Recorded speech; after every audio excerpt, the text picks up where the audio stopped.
Vă salut, oameni buni, și bine ne-am regăsit la un nou clip. Astăzi vreau să vă vorbesc puțin cum pregătim pomii pentru iarnă. Nu sunt un mare specialist, dar mă ocup de ceva timp prin gospodărie de pomișorii mei.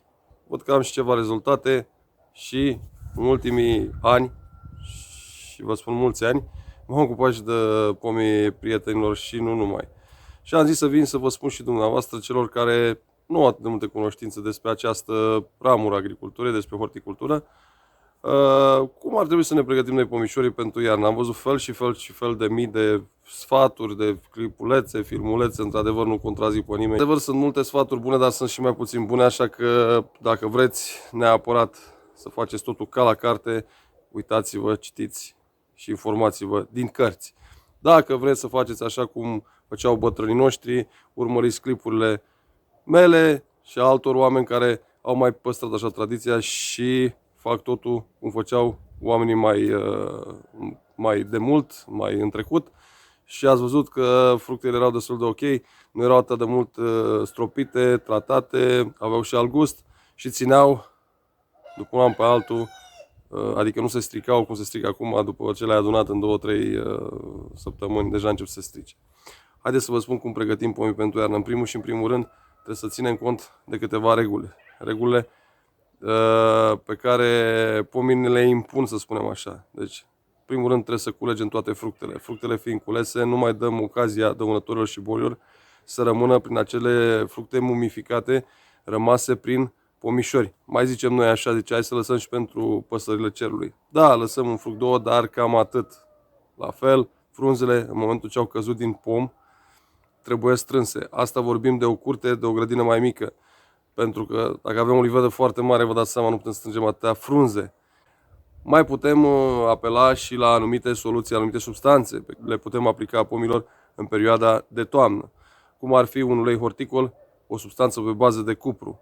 Asta, mai ales cea din urmă de substanță pe bază de cupru, folosită și în cazul în care noi ne apucăm să tăiem, să curățăm pomii. Din punctul meu de vedere, și asta vă spun sincer, nu este prea ok să începem să curățăm pomii, mai ales pomii tineri. Pentru că rănile formate vor fi afectate cu siguranță de înghețul din perioada iernii. Acum fiecare face cum vrea. Ideea este felul următor. În momentul în care tu ai un pom în care, datorită greutății fructelor, au început să rupă crengile, într-adevăr, acelea trebuie anulate, pentru că în locurile unde crengile sunt rupte și s-au format acele fisuri, acele gaverne, crăpături, să fiți sigur că acei dăunători acolo se vor băga și vor sta bine, mersi, în pomul dumneavoastră până primăvara. Deci, indicat ar fi crengile rupte să le tăiem. V-am spus, eu nu sunt adeptul tăierilor de toamnă. Eu curăț pomii primăvara, înainte de înmugurire, să fie temperatura așa, adică să nu mai scadă temperaturile sub minus 5 grade, adică să nu înghețe, cu o mănușă, că în momentul unde ai pus mâna pe creangă ca tu să tai, să fii sigur că mâna fiind foarte caldă, acolo toată zona aceea va fi afectată, pentru că se formează o peliculă de gheață și s-a dus cu acea crenguță, mai ales ramurile tinere. Deci, dacă vreți să întineriți un pom, la fel, un pom mai bătrân, puteți să tăiați de acum de toamna. Uscătura, la fel, o dăm jos, se poate observa mult mai bine că mai avem câteva frunze în pom și o putem elimina mult mai ușor. Nu în ultimul rând, săpatul pomilor.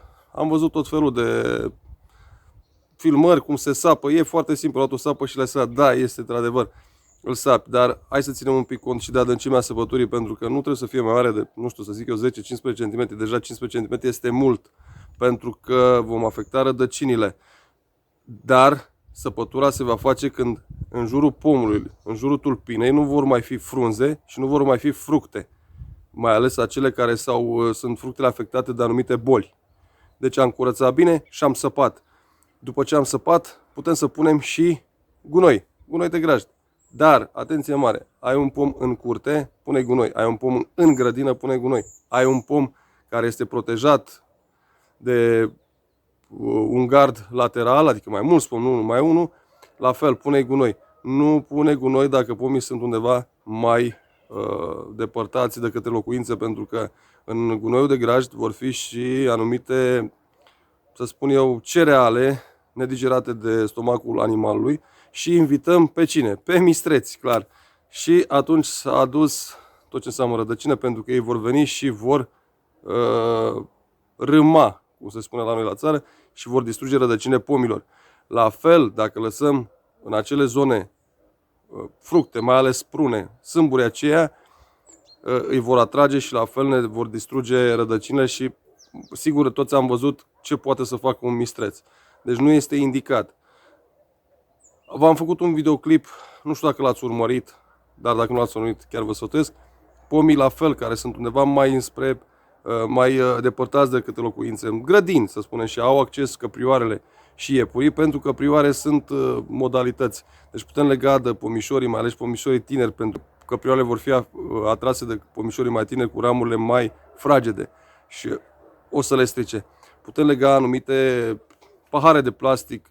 În momentul când se mișcă, produce un sunet și atunci ea se va speria, da, poate vă vine să râdeți, dar așa, este și cazul iepurașilor, pentru că dacă legăm din vârful unui pom plantat de 1 an sau chiar de 2 ani, deci din vârful pomișorului legată o sforicică și un pahar, 2 de plastic.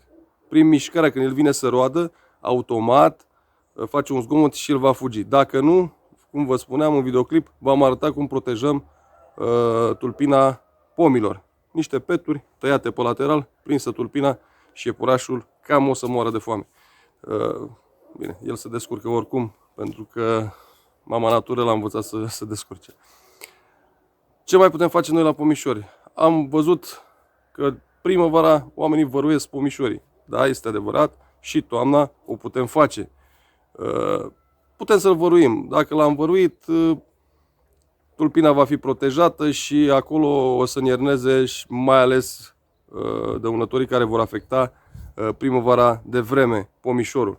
Vorbim aici de afide, vorbim de păduchi și alți păienjeni și alte microbestii, așa îmi place mie să le spun, care îniernează acolo. I-am dat cu var la tulpină, s-a dus, totul s-a asfixiat, ei vor fi distruși. Dar, cum vă spuneam mai devreme, uleiul horticol și o substanță bază cupru va face același lucru și treaba este ca și rezolvată.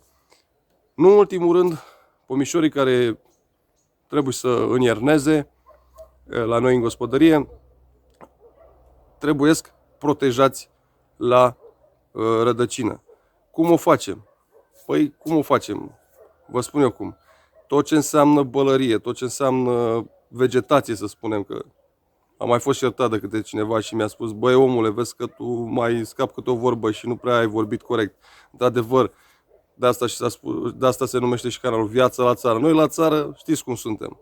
Mai spargem ceapa când o mâncăm, mai rupem pâinea la masă. Ce să facem, domnule, suntem de la țară. Asta e situația. Dar fiecare nu ne supără, nu suntem răutăcioși. Nu ne. Puteți să spuneți, puteți să mă contraziceți.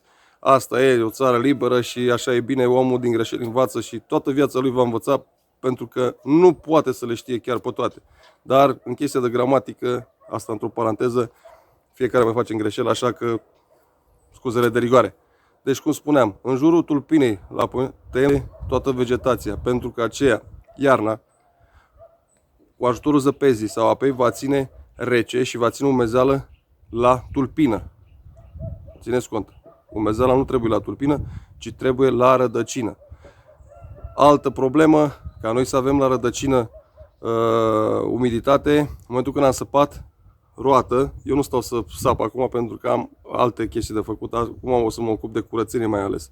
Deci în momentul când am făcut săpătura în jurul rădăcinei, ați văzut că se lasă ca un șănțuleț. Și acel șănțuleț, pentru că mai este o problemă pe care eu nu v-am spus-o. Când săpăm pomul, de unde începem? Începem de la tulpină spre exterior. Niciodată invers. Una, că nu putem să săpăm, doi, că nu este în regulă. Ca apa să fie adusă spre rădăcină. Și totul este ok. Am scăpat de bălărie de la tulpină. L-am săpat, l-am stropit, am curățat uscătura, am dat jos fructele, am strâns tot ce a fost în jurul tulpinei până să săpăm, adică frunze și fructe care sunt afectate de boli. Cam atât. Dacă vreți să-l și curățați, să începem să-l scurtăm, să scoatem după acolo, credeți-mă, pomul este destul de obosit și haideți să lăsăm până primăvara ca să-și recapete forțele. Chiar dacă el este într-o pauză vegetativă. Deci, ca idee, dacă aveți niște pomișori prin curte și vreți să îi pregătiți pentru iarnă, din tot ce v-am spus eu, un pic de acolo, un pic de acolo, un pic de acolo și vă spun că anul viitor, în toamnă, o să fiți la fel de bucuroși pentru că mâncați fructe din gospodăria dumneavoastră și din pomii dumneavoastră. De ce să mai vă urez decât toate cele bune și spor la treabă. Numai bine!